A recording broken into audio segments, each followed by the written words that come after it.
ಎಲ್ರಿಗೂ ನಮಸ್ಕಾರ. ನಾವಿವತ್ತು ಶಾವಂತಿಗೆ ಬೆಳೆ ಇದ್ದೀವಿ. ಶಾವಂತಿಗೆಯಲ್ಲಿ ಒಂದ್ 2 ರೋಗನ ಮಾತ್ರ ಇವತ್ತು ಫೀಲ್ಡ್ ಅಲ್ಲಿ ನೋಡ್ತಾ ಇದೀವಿ. ಅದನ್ನ ಹೇಳ್ತೀನಿ ಏನೆಲ್ಲ ಬರುತ್ತೆ ಅಂತಂದು. ಮೊದಲನೇದಾಗಿ ಇದರಲ್ಲಿ 2 ತರ ಒಂದು ಚಿಕ್ಕೆ ರೋಗಗಳು ಬರ್ತವೆ. ಮೊದಲನೇದಾಗಿ ಹಳದಿ ಚಿಕ್ಕೆ ರೋಗ ಬರುತ್ತೆ. ಇದು ಬಂದು ಸೆಪ್ಟೋರಿಯಾ ಒಂದು ಕಾಜಲ್ ಆರ್ಗನಿಸಮ್ ಅಂತ ಬರುತ್ತೆ. ಯಾವ ತರ ಈ ರೋಗದ ಗುಣಲಕ್ಷಣ ಯಾವ ತರಪ್ಪ ಅಂದ್ರೆ, ಎಲೆ ಮೇಲೆ ಹಳದಿ ಚುಕ್ಕೆಗಳಿರ್ತವೆ, ರೌಂಡ್ ಆದ ಚುಕ್ಕೆಗಳಿರ್ತವೆ. ಕೆಳಗೆ ಎಲೆ ಕೆಳಭಾಗ ಅಲ್ಲಿ ನೋಡಿದಾಗ ಎಲೆ ಗಂಟಾಗಿ ಆ ಚುಕ್ಕೆ ಕೆಳಗಡೆ ಗಂಟು ತರ ಕಾಣುತ್ತೆ, ಒಂದು ಲಕ್ಷಣ.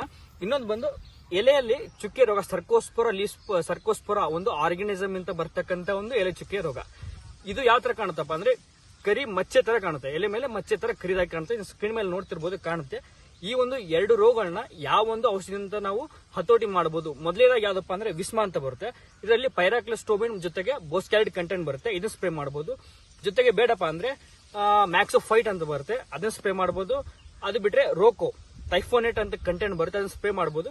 ನಿಮ್ಗೊಂದು ವೇಳೆ ಏನಾದ್ರು ಸಿಂಗಲ್ ಔಷಧಿ ಬೇಡ, ನಾನು ಕಾಂಬಿನೇಷನ್ ಆಗಿ ಮಾಡ್ತೇನೆ ಅಂದ್ರೆ, ನೀವು ವಿಸ್ಮಾ ಜೊತೆಗೆ ರೋಕೋ ಅಥವಾ ವಿಸ್ಮಾ ಅಥವಾ ಮ್ಯಾಕ್ಸೋಫೈಟ್ ಇವನ್ನ ಕಾಂಬಿನೇಷನ್ ಮಾಡಿ ಸ್ಪ್ರೇ ಮಾಡಬಹುದು. ಇಷ್ಟು ಮಾಡಿದಾಗ ಈ ಒಂದು ರೋಗನ ನಾವು ಶಾವಂತಿಗೆ ಬೆಳೆಯಲ್ಲಿ ಕಂಟ್ರೋಲ್ ಮಾಡಬಹುದು. ಧನ್ಯವಾದಗಳು.